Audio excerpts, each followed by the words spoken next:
Oh, hi guys. Welcome to the latest episode of Cricket Draft Insight. How do I stop this video being anything other than me moaning about my team?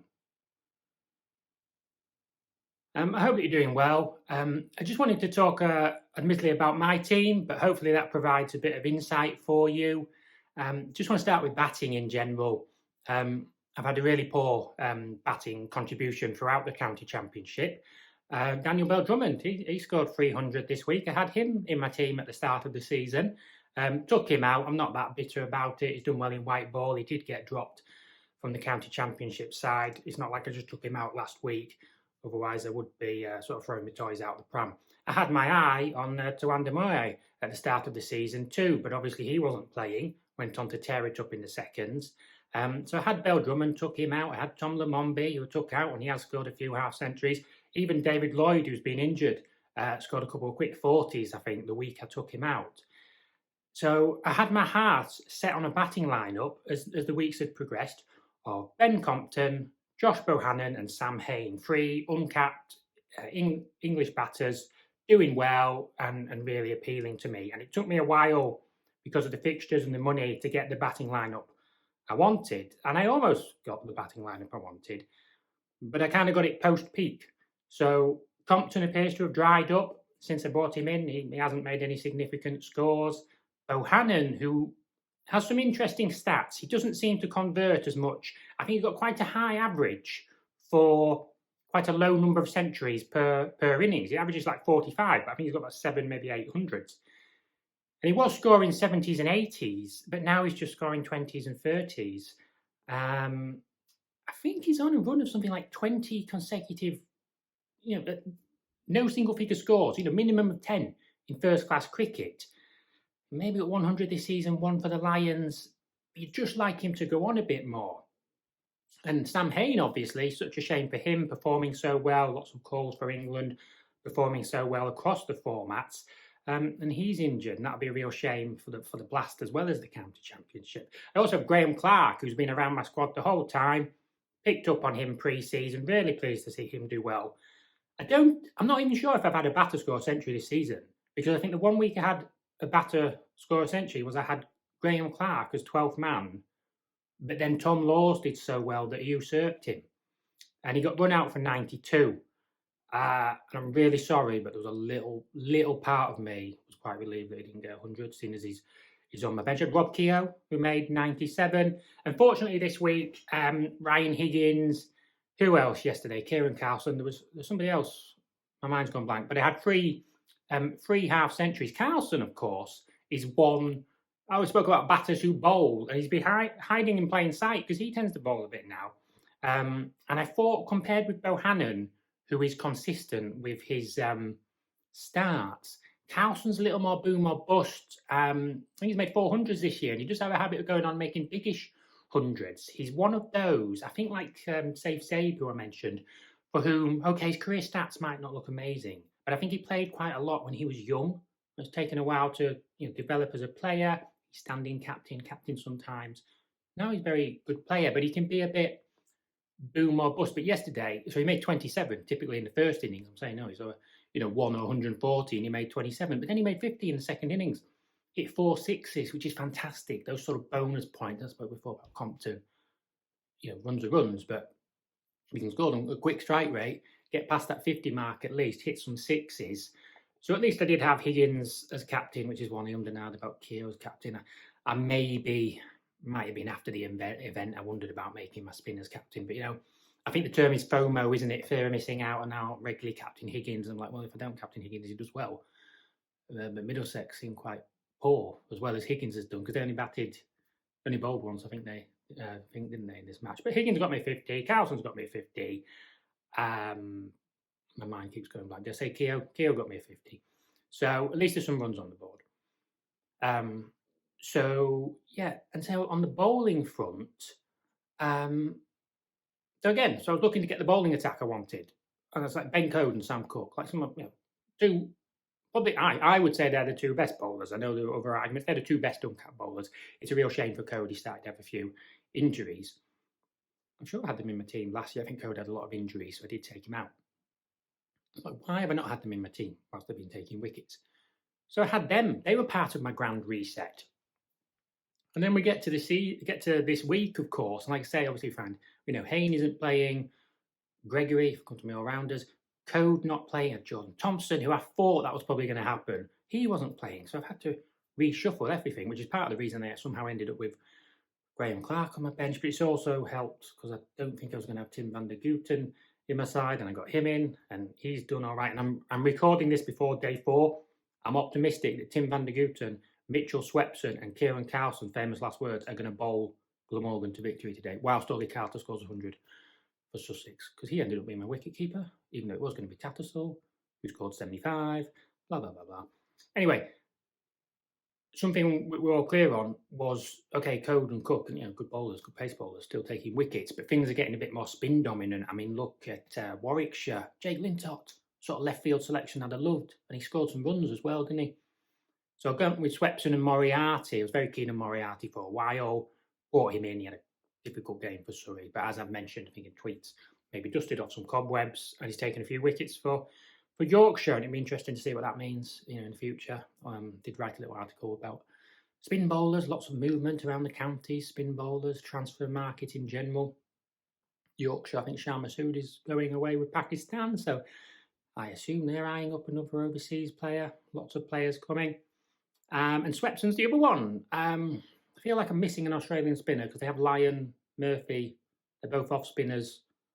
Kuhneman got injured. Did they have a leg spinner in the squad? Swepson, just another one of those around. You never know.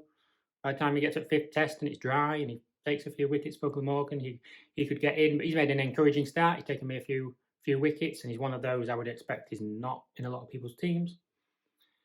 But then, as I've said, I'm not clinical enough. Maybe I'm still heart over head a bit. Maybe I'm still a bit loyal, a bit too alternative.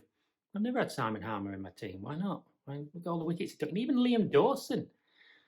You just look at it, don't you, and you think, I never even really considered Liam Dawson. And as with many of these players, I know with cricket, I know who the good players are, but I don't know. For some reason, Dawson never came into the equation. He does that, and I've been a bit disappointed with how I've done this year, at the risk of stating the obvious. You maybe detect that tone in some of my tweets.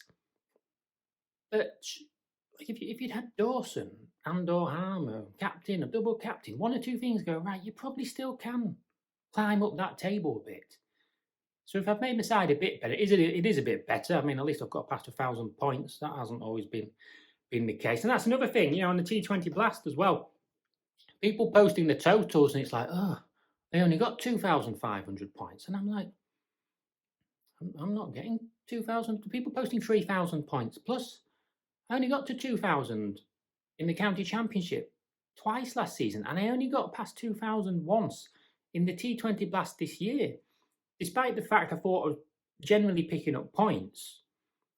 And I don't know. I don't know last year. I don't know I don't know if many of you weren't playing. If there weren't as many players, because struggling to recall how I did so well, given that I didn't have any massive points week. So I'm quite ambitious. I don't know. I've fallen so low that I found some optimism. I'm kind of like, I can pick teams to get 2,500, 3,000 points. Obviously, your captain's vital. T20 Blast, I've got 3 Yorkshire players and 3 Northamptonshire players, and they're the only teams that are playing just once this week, and like they could go through to the next round. Although Yorkshire, of course, might get chucked out, if you know what I mean. So I'm just waiting on confirmation. I've brought in a Birmingham, Warwickshire player and Somerset player. Finally, finally got Ben Green in my team, even though he's tailed off slightly. And I've gone for Dan Mosley. I'm pronouncing it Mosley. I think I said Mousley before. I thought it was spelled slightly differently. So we'll go with Mosley. Because Birmingham and Somerset, Warwickshire and Somerset, I think they're top of the table, right? So they're going through. And I think it's a bit ruthless from Cricket Draft. I would have thought we could make a couple more extra changes for the quarterfinals, but I don't think we can. I think it's only when you get to the final you can make more free transfers. So I've had Danny Lamb around my squad, taking him out, and I've taken Van der Merwe out because he's got injured. But I'm just waiting to establish whether Colin Munro is actually injured. I think he had a hamstring issue, missed the last game. So I'll probably put Lamb back in to take Munro out to be able to get at least one more player. Because Tom Smith didn't play the last game for Gloucestershire either. I don't know what happened there because he'd taken a load of wickets. He was in the squad. I don't know if they just thought they rest him. I don't know. So yeah. I'm sure I hope I have something else insightful to say. I was just going to say, I mean, as usual, thank you very much for watching. I haven't posted video for a while now. When I first started, I was posting videos almost every day. I probably would be posting more videos if I was higher up in the table and telling you about it. It's just a little bit awkward, but I'm hoping in the future, when both my children are in education, maybe by next year, I should have a day where like there's no children in the house, so it should be easier to record a video and have a bit more time, not be in a rush. I mean, I might want to interact with my wife. I might want to get some fresh air, but just thinking ahead to maybe September onwards. I mean, I'm already got my eye on next season. You know, hopefully cricket draft is something for years to come. I did well last year, currently not doing well this year. But even though I've followed my cricket closely for a long time, hopefully learning things and hope to do better. But hopefully I can claw my way up the table this season. Something just crossed my mind that I was going to say that I thought was interesting, and then I can't remember what it was. Yeah, sorry, that was the other thing that crossed my mind. Obviously, we've got the Ashes game. And, you know, maybe this is something I shouldn't say out loud, but I'm not as engrossed in the Ashes. And there's a pretty obvious reason why, actually. You know, I discovered cricket on free-to-air television. You know, 99, certainly 2000, England. I caught a bit of England, New Zealand, and then England, Zimbabwe, England, West Indies. And, you know, Andrew Caddick, Darren Gough tearing through the West Indies. 2005 Ashes, of course, remember watching that, and then being behind a paywall. Okay, I could choose to pay for that, I don't. So I haven't had Sky, and what I said before about I'm hoping people can discover cricket via the live streams, which for the most part are now not behind a paywall. So that has made cricket accessible to me, accessible to many people. So I guess the combination of cricket draft, but also just that accessibility, I've gone full circle. You know, I discovered cricket. I was into England cricket. There was a little bit of domestic cricket on TV. I'm following, I know I shouldn't say this out loud, but I'm following Yorkshire even closer now, but I like to think I'm quite unbiased in terms of, you know, watching sport in general, but it is nice to follow a team and you really care about some players and local players. But yeah, just by watching county cricket, county championship, T20 Blast, that's the one that's appealing to me because the Ashes is over there behind a paywall, and okay, I can watch some highlights, but domestic cricket is holding more appeal to me at the moment. But I know many of you are enjoying the Ashes game. Obviously, you know, get the impression that both the men's and women's tests were really good ones, and that's the thing. Test cricket, as much as I've frustrated by the lack of teams and development over history, and I don't think there will ever be more test teams.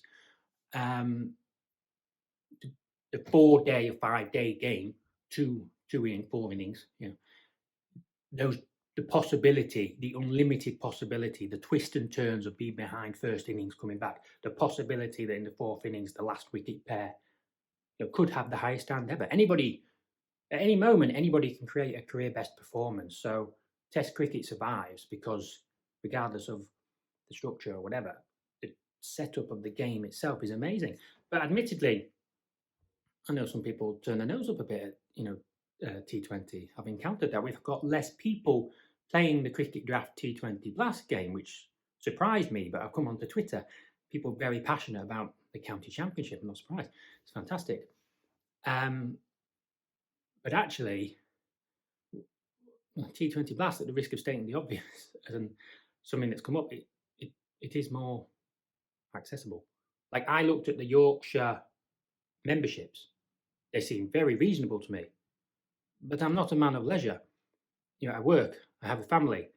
The days off, I can't just go and watch cricket, and the way the days are aligned. And if you're playing T20 Blast, okay, in an ideal world, I'd put the T20 Blast at half, you know, personally, well, just for me, I'd put it back half an hour later so I don't have to drive through the traffic. But still, it's more convenient to watch. But hey, I'm digressing. Regardless, I think T20 has its qualities. I think 4-day has its qualities. Men's and women's have their qualities, and it's just been great to watch some cricket this year. And hopefully, from a cricket draft perspective, I'm on the way up. I'm going to get some more points. Those Glamorgan players. I'm a Glamorgan fan today. Swepson, Carlson, and Van de Guter, who has been, by the way, one of the absolute stars of the season. Expensive once or twice in the T20 Blast, but he smacked some runs as well.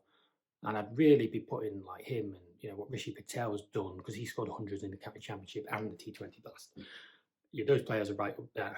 I think Wisden do is it 5 cricketers of the year? I'm not sure if how they break it down, international, domestic, women's, whatever. Probably end of season, I'll do something like that. I mean, those two are leading the charge on that front. But anyway, I've rambled on a bit about the usual frustrations with my batters, left field selections with my bowlers, injuries to my all-rounders. Started digressing about cricket in general. But once again, thank you very much for watching. Really do appreciate it. Wanted to create a YouTube channel for a while. Very impressed by people who do. I know it's not particularly fanciful, but I have created some content. I have learned something about scripting, lighting, editing. Written a couple of articles on Medium, which I know might be not strictly cricket draft, but they're close enough, and I'm very conscious of the association. I'm trying to keep my Twitter it's cricket draft. That's what I'm here for. I'm not posting about politics. I mean, I've learned you can't control how people respond to your tweets, but I'm trying to stick. Cricket draft is why I'm here. So yes, hopefully do a bit better. Wish you all the best. Whether you're watching County Championship today or you're watching the Ashes, although by the time I post this video, who knows what time of day it will be. Anyway, thank you very much for watching once again. How's that?